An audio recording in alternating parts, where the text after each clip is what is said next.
this is Liz from People I Think Are Cool, a bi-weekly podcast where I interview my favorite creatives from across the globe. If you're looking for a dose of creative inspiration, then go to peopleithinkarecool.com or subscribe to People I Think Are Cool on iTunes and Stitcher.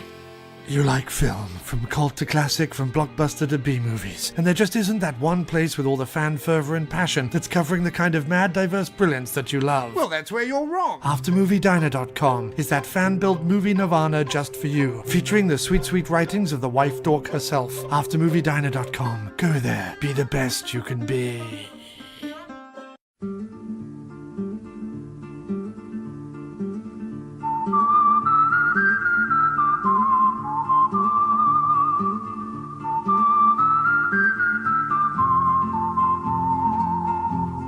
You are listening to the In the Mouth of Dorkness podcast, the official podcast of the Alamo Drafthouse, Winchester.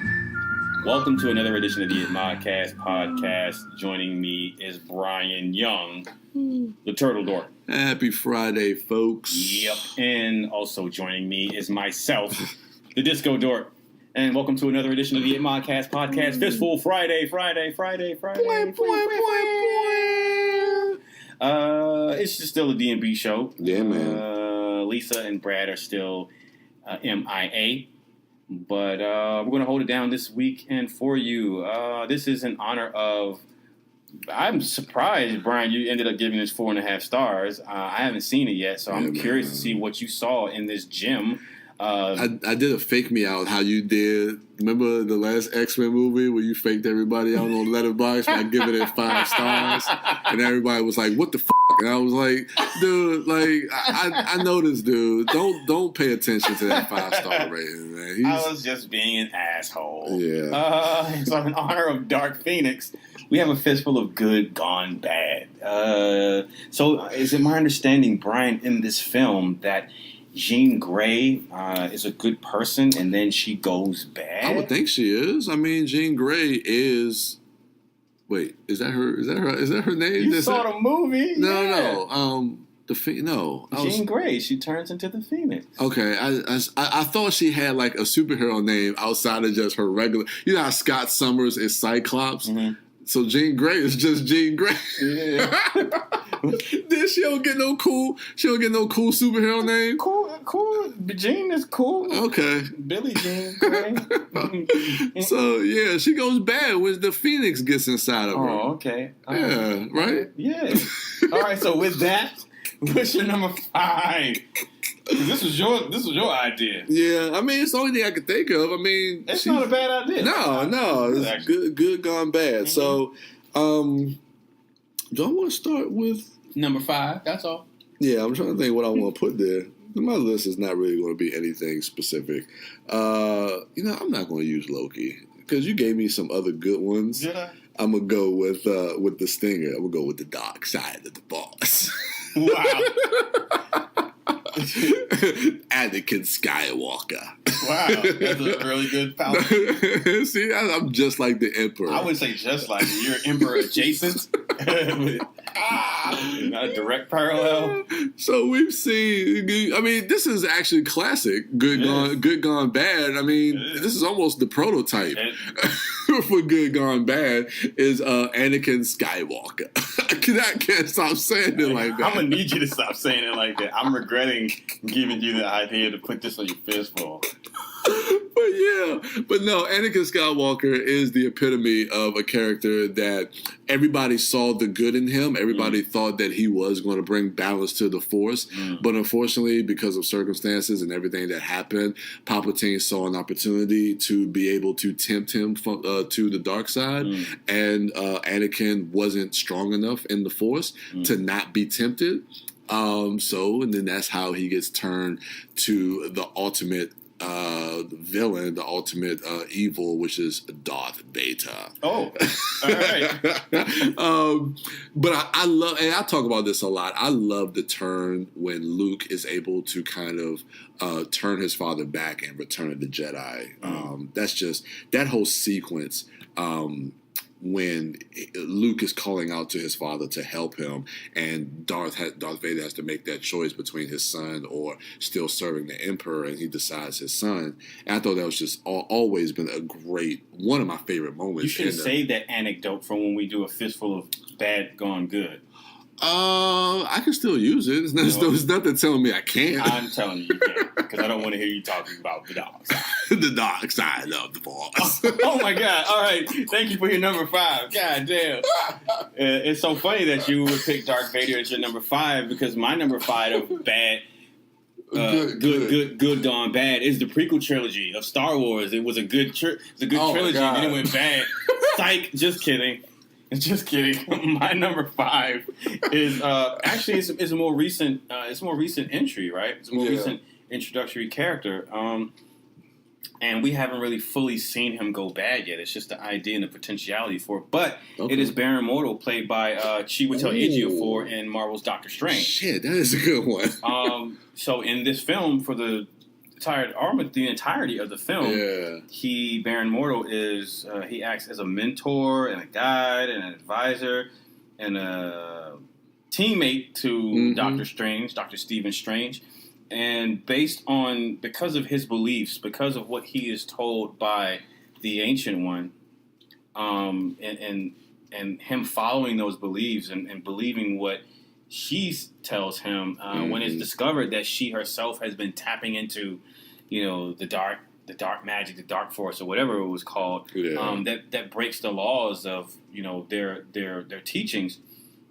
He loses faith, right? He loses faith in everything that he thought was truth and everything that he thought was just and what he rightfully believed in. And at the end of that film, we see that choice to do so turns him, and it turns him away from the teachings of the Ancient One and everything that he was teaching Stephen Strange to believe in and become. And so usually the mid-credit sequence or the stinger of that film shows him going around and taking the abilities away from sorcerers. And Benjamin Bratt's character, who had been using a magic ability to walk again, he had that taken away from him, from Baron Mordo. So we haven't seen his return yet in the MCU, but it's already been mentioned that Doctor Strange 2 is in development, and hopefully they are wise into bring Chiwetel Ejiofor's character back, because we didn't see him in Endgame, we didn't see him in Infinity War, but he's still out there. Even if he got snapped away, everyone who got snapped has returned, so that means he's still out there. And I would like to see, really not specifically because of that Baron Mordo character, because I'm not really familiar with that character. That'd be more Mouth Dork's chamber right there. But because I would love to see Chiwetel Ejiofor get to chew some scenery as a villain, because you got to know that he's going to make it for a very compelling performance. Oh yeah. I'm excited to see him as Scar in Lion King, just to see what he's going to bring to that character. Yeah, that's cool. I'm glad you were excited for that movie. Oh my god! With that, let's go into your number 4. I'm excited to hear your number 4. Oh my god! Yeah. Another one of your suggestions from a franchise that I was formerly a fan of. Hopefully, they can get me back. Damn. Hopefully they can get me back for the 9th film, but it's Fast and the Furious. So why don't you just say that's your number 4, the franchise, Fast and the Furious? Yeah, you're right. And I could actually. I'll focus on the character Letty, who went bad. It was more so amnesia. You know what I'm saying? She forgot she was a good person. She forgot she was a good person and got influenced by Ian Shaw. Played by Luke Evans. Yeah, that's his name. Yeah, Luke Evans. I thought he was actually a pretty good villain. I like Luke Evans. I like Luke Evans. So she leaves in the 4th film, or is presumed dead in the 4th film. She died in the 4th film. Yeah. Then she's not in the 5th. Teased at the end of the 5th, and then her story comes back in the 6th, where she is a bad guy working with Ian Shaw. But as her memory starts to come back, and Dominic tries to remind her of family. What? Master of family. Oh, okay, Vin Diesel. Then she slowly starts to remember her family. You know what? Thank you for your number 4. My number 4, I'm going to go with Tetsuo from Akira. Oh, damn, dude. It's a tragic tale of good going bad. And, good is going to be open to interpretation in regards to this film, because Tetsuo, at the opening of this film, is a young punk in Neo Tokyo, right? He's good to his boys. Like, if you were to ask Kaneda or any of his other his compatriots in his gang, they would probably say Tetsuo's a good guy, right? But because of a run-in with some children who are being experimented on by the government, he himself is exposed to the mythical Akira and those experiments, and something dormant is awakened within him, and his psychic abilities begin to manifest themselves at an exponential rate until he ultimately evolves to pure energy, but not before swallowing up some of his friends and half of Neo Tokyo and then exploding. I'm going back.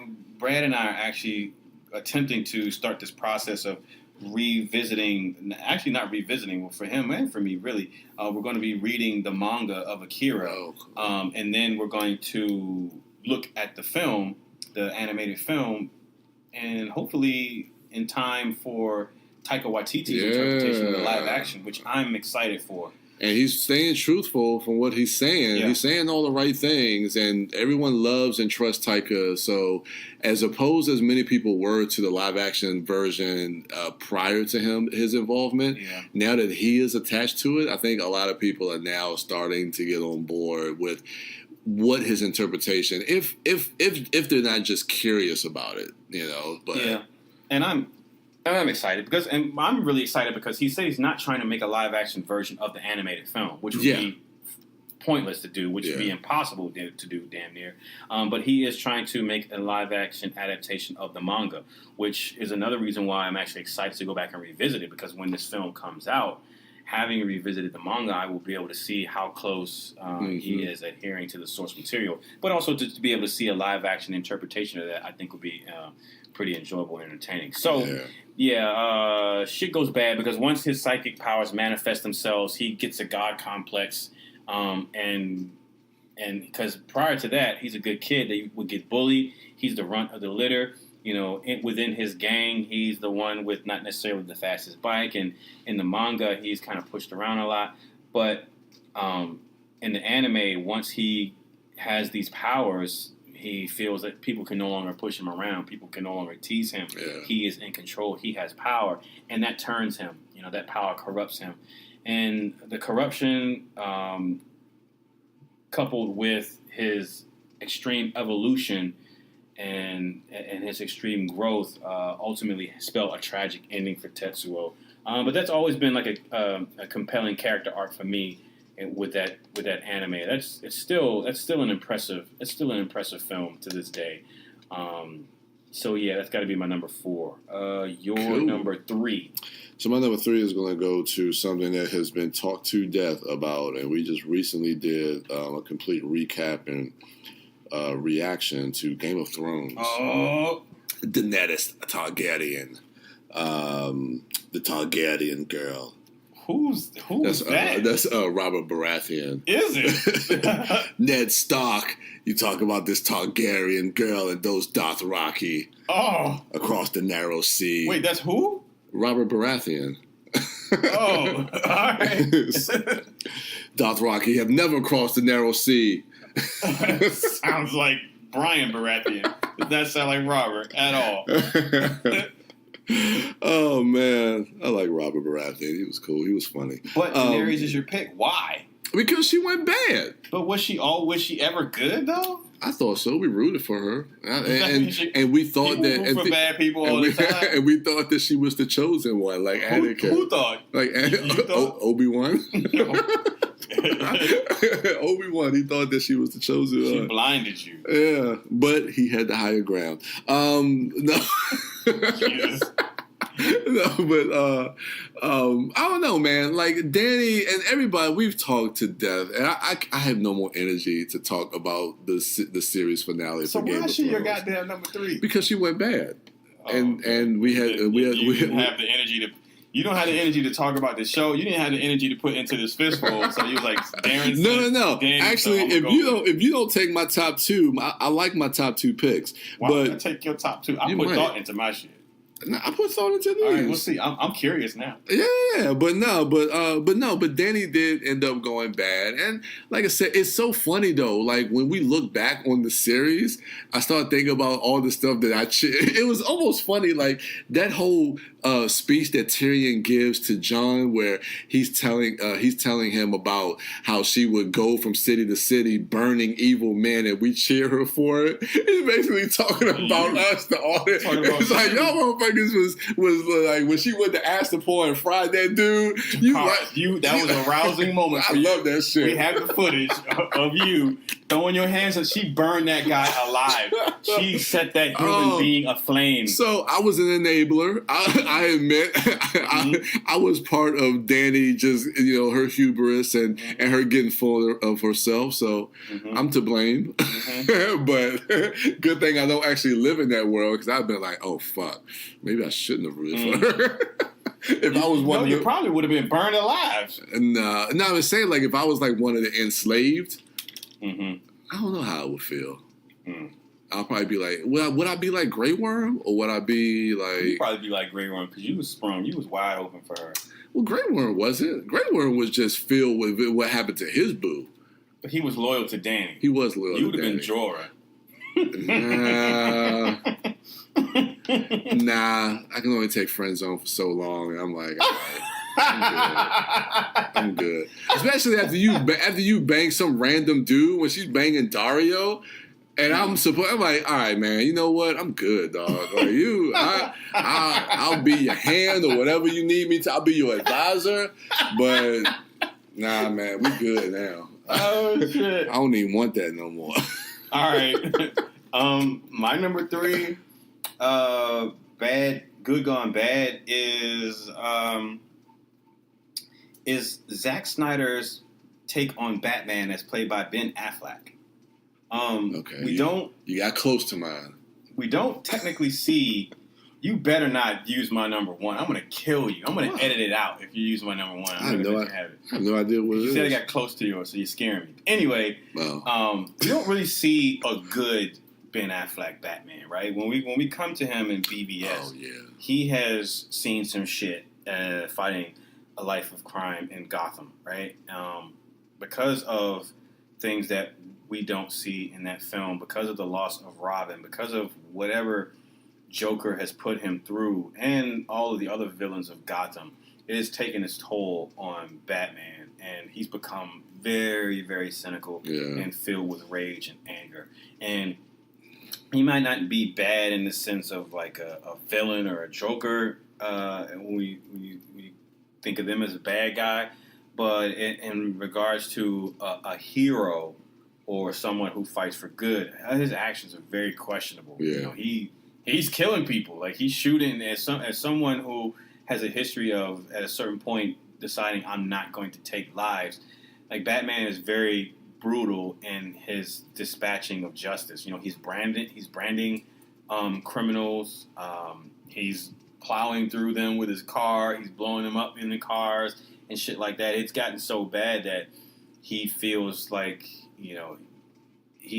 he has no restraint anymore, and it's getting to the point where Alfred is questioning his motives and motivations and actions and his thought processes, because he fears losing him to the thing that he's fighting, and Batman is on the path to become that. And it takes Cal, it takes Clark, it takes Superman to humanize him once again, and it takes that sacrifice to bring him back, and which is one of the things that I love the most about that film, is that, when people say, oh, Batman beat Superman, well, I feel like Superman changed Batman. Like, Batman didn't change Superman. Superman changed Batman. So I think that's a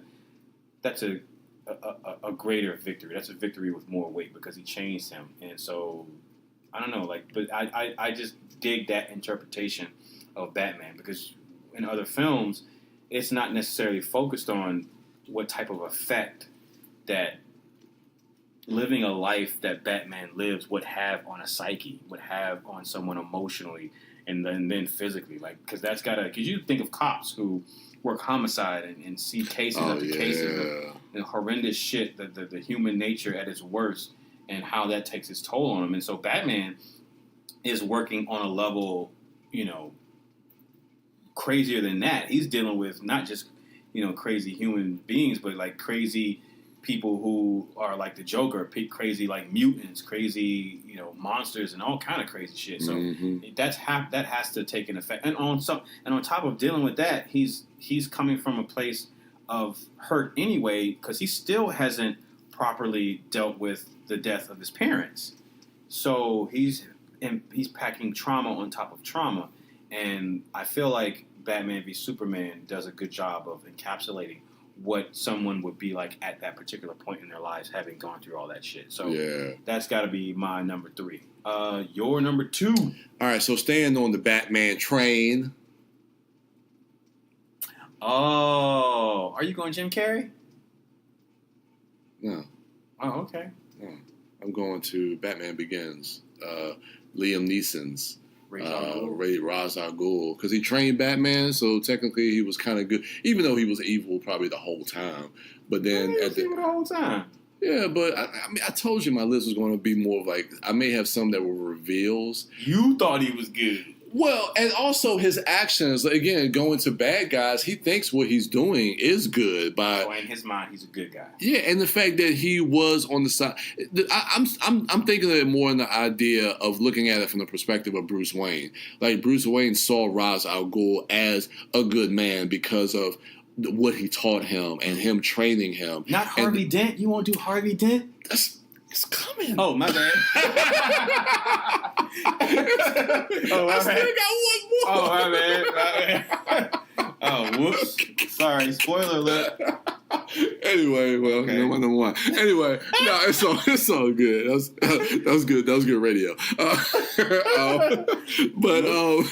Liam Neeson, and then like, when at the reveal at the end, realizing that it was him that's setting up all this stuff with the League of Shadows and everything to see that, so basically from Bruce Wayne, Batman's point of view, this is a man that was my mentor, that trained me to learn everything I need to know, and now I have to go up against him because he is the League of Shadows that's trying to bring down Gotham City. So he's kind of gone from this good person to this bad person I got to face.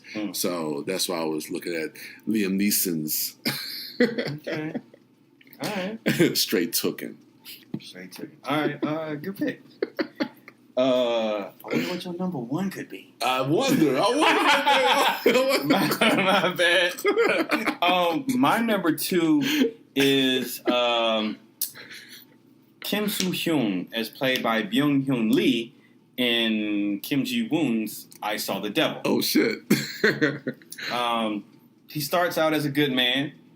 But wait, Byung-hyun Lee? He was the cop. Yeah, he's a good guy. So you think he went bad? You see the shit that he was doing in that film? Oh, but he was doing it against a serial killer, like an evil man. Okay, but he still went bad. That's a hit. Okay, I just okay. That's what's so tragic about his life. Like, even after getting his vengeance, like, look at what he turned into. Yeah. Look at what he became. Yeah. He had to become the devil to fight the devil. He was doing the same things that the bad guy was doing. He had remorse for it. That's why I love that last shot of the movie. Yeah, okay. He had to do some ugly shit. Like, he had to become a bad person. Yeah, I guess, yeah. You gotta be in a different headspace. He lost himself. Yeah, he lost himself. Like, okay, I was thinking more so like somebody that goes bad and they start to do bad stuff against like good people or something like that. Bad stuff is bad stuff. It's true. I mean, you're right. He did kind of descend into madness. Okay. And that's the tragedy of that film. Yeah, right. Hell yeah. You watching this guy slowly become the thing that he's chasing. Right, yeah. And to be able to do, it don't matter who you're doing it to be able to do that period takes a certain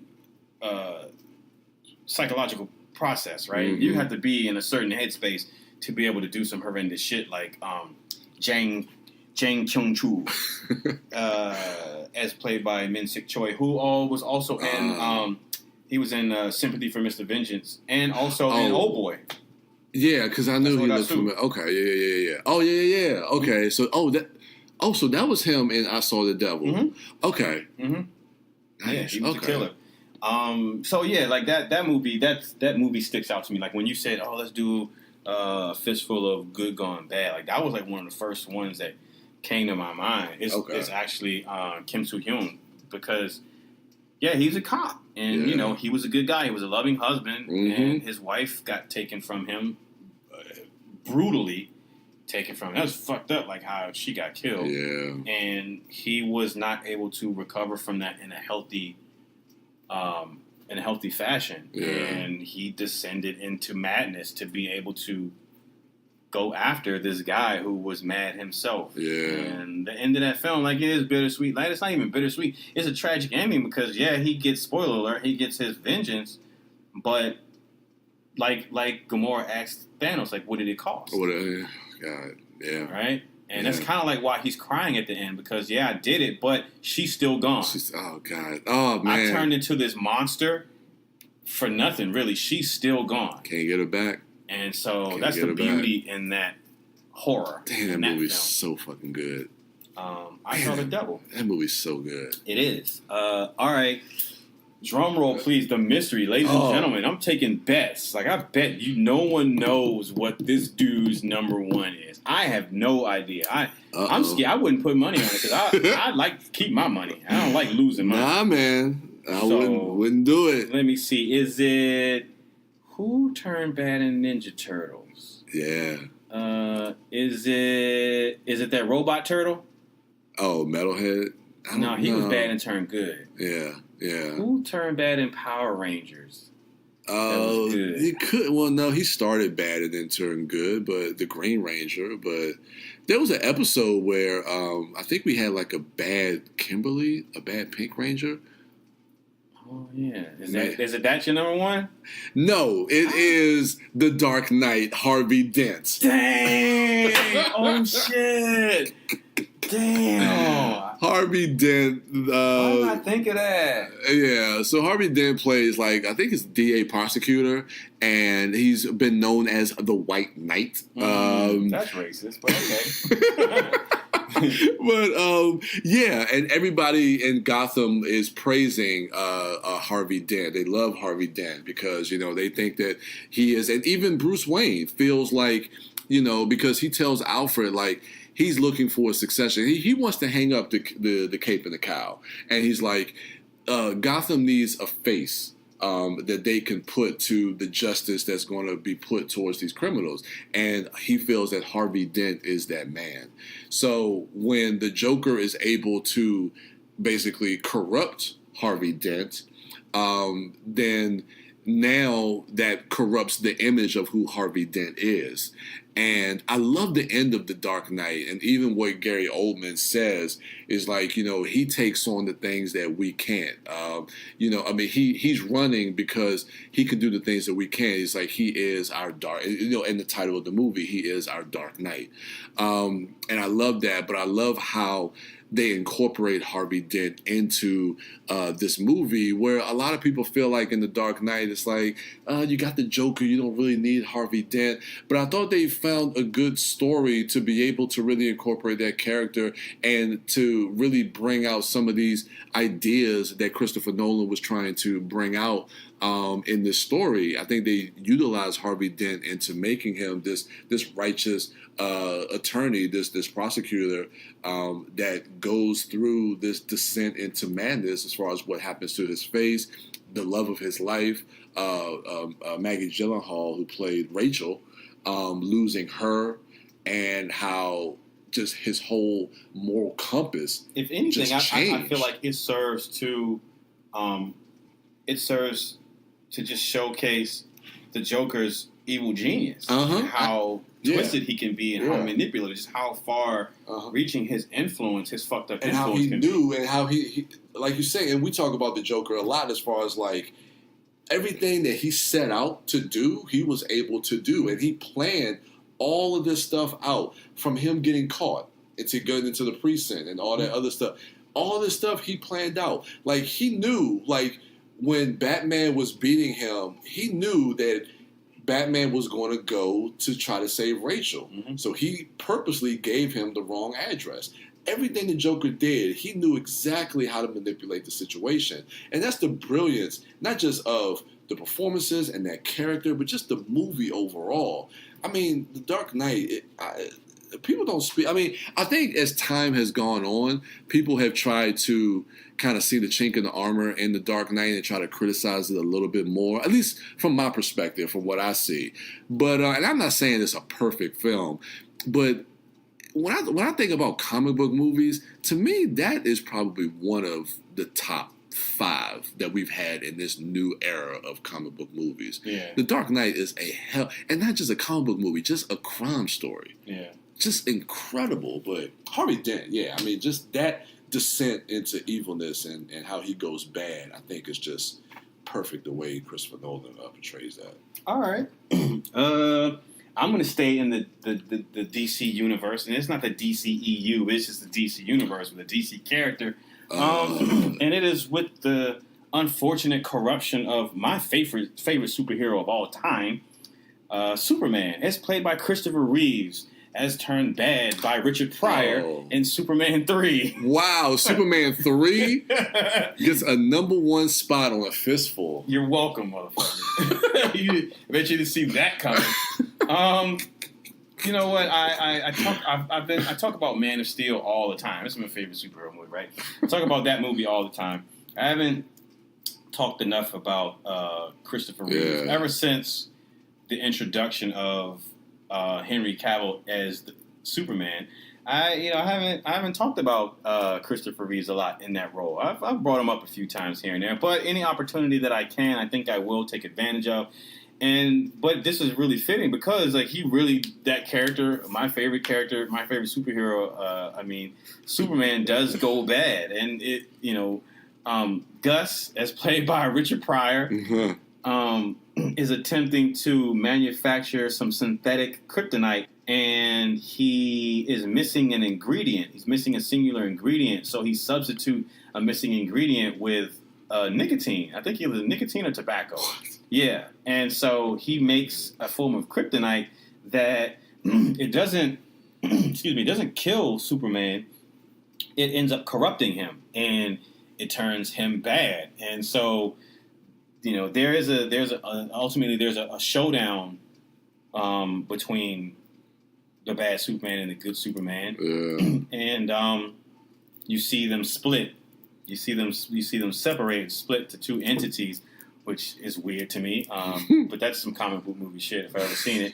But the real lasting image regarding this is like a bummed out Superman. And when I say bummed out, I don't mean like you just got fired from your job and you're bummed out. I mean like Superman looked like a bum. He's like a hobo. He had like a 5 o'clock shadow, and he's sitting in the bar and he's drinking whiskey and he's drunk. Apparently, this bummed out Superman can get drunk, and he's flicking peanuts. Oh my god! At the whiskey bottles at the bar, and they're exploding because it's Superman flicking super peanuts, and he's just so down on his luck. And that image of the Man of Steel, who's supposed to be for truth and justice, at rock bottom. I don't know, like as a kid, like I always found that distressing to me.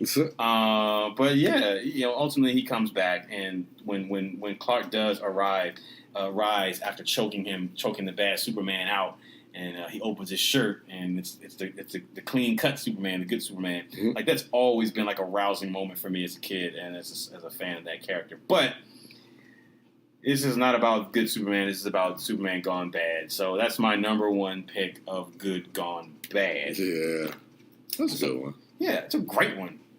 Yeah, that movie could have been bad. I don't even remember Superman 3. I don't either. I just remember Robot Lady. I remember Gus. I remember Superman. I remember Superman 4 because I saw that in the theater. You will remember Superman 4 and the Quest for Peace and Nuclear Man, but you won't remember Superman 3. Superman 4 is worse than Superman. Oh, I know, but I just remember because I saw it in the theater. Like most movies that I saw as a kid in the theater, I just remember. I don't remember the actual movie, but I remember going to see that movie in the theater.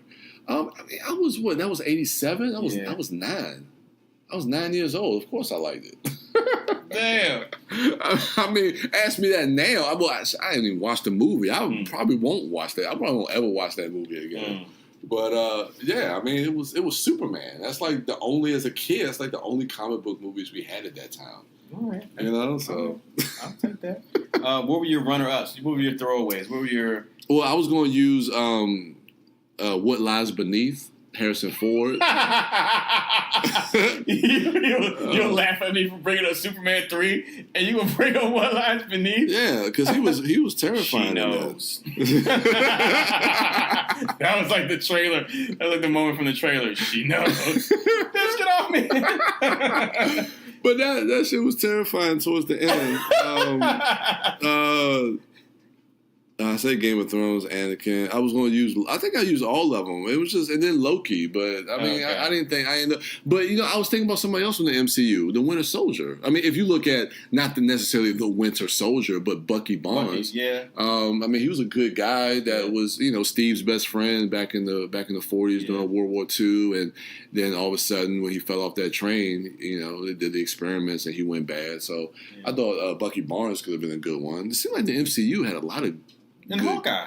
And Hawkeye, like you said, yeah, from the Scepter, and also from the snapping of his family from. Recently, in Endgame, he definitely went back. He definitely went bad because he probably went worse than he did under the spell of Loki.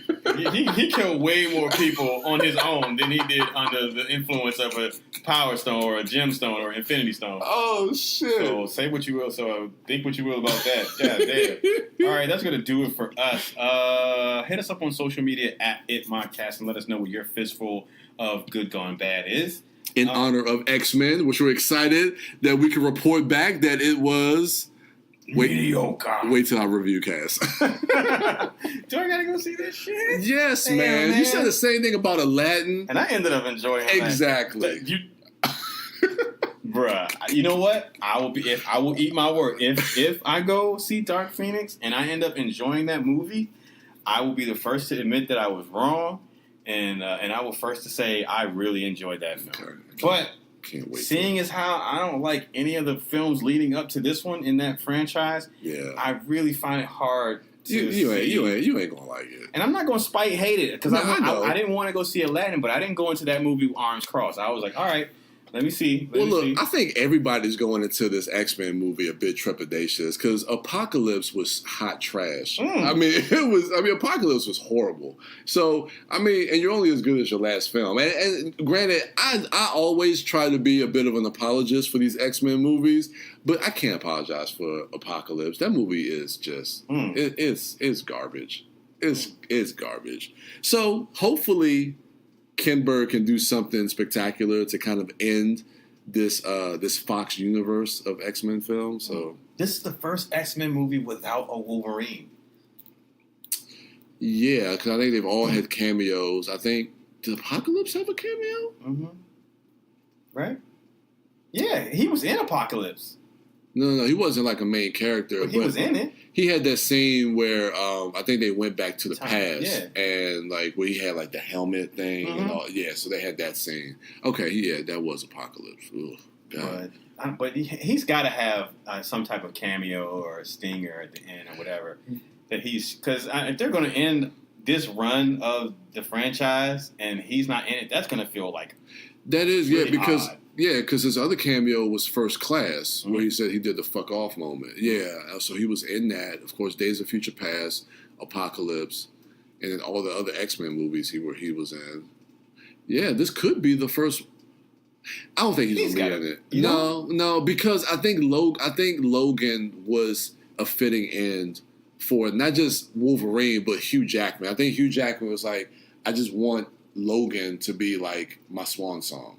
So to see him pop back up, even if it is a cameo, I don't see that happening. So this takes place after Logan. Did they follow in that timeline or something? Yeah, I don't. Logan is kind of more of like on the fringe. I don't even know. The X-Men universe and the timelines. No, because this happens. Logan happens after this because at the end that one, all the X-Men have died, right? Yeah, but honestly, I don't even consider Logan to even be a part of the same universe. I mean, that movie is so. Fucking Xavier. Oh, I know. Xavier is Patrick Stewart. Patrick Stewart, he's in it, but it's just the way that movie feels. Like, to me, I just don't associate it with any of the other X-Men movies. Which means he could show up in Dark Phoenix. He's not. I'm gonna call it now. He's not gonna show up. Huh. He's not. Hugh Jackman's just made it. He said that he wanted Logan. He wanted to go out with Logan, and the way Logan ended seems like it was a good way for him to leave that character. Like, you wouldn't. And I guess it kind of wouldn't make sense unless it was a younger Logan, because historically he's had like a romantic interest in Jean Grey. With Jean. Yeah. But if he shows up, and you have like really Sophia young. Turner, and then Cyclops is like a kid, so now it's like he's fighting for the affection of a grown man, versus a grown man for this girl. So I don't know, it might be off. It don't feel right, man. Okay. And I think they're gonna kill off a lot of these characters. I mean, so. the trailer shows Mystique getting killed, and I think they confirmed that. Yeah, she's dying. And I got a feeling they might try to kill off Magneto, Fassbender.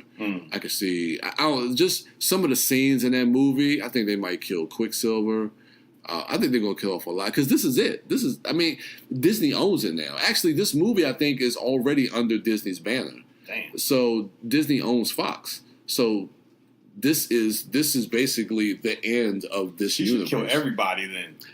Honestly, I wouldn't be surprised if she fucking kills everybody by the end of this movie. I honestly wouldn't.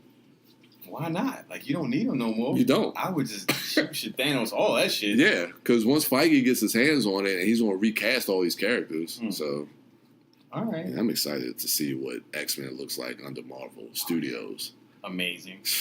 Man, amazing. Galactus, Silver Surfer. Amazing. So, yeah, that's going to do it for us. Thank you all for listening. Enjoy the rest of your weekend. Go watch some more movies. Go see Dark Phoenix, I guess. So when we do the inevitable review cast, we don't spoil it for you, or don't go see it and let me spoil that shit for you. Let me take a bullet for you. Oh my goodness! I'll take one for the team. I'll take one for the dork team. No, go see it. Go support it, because those people need to eat. So they need paychecks too, I guess. Anyway, that's going to do it for us. Thank you all for listening. Enjoy the rest of your weekend, and until next time.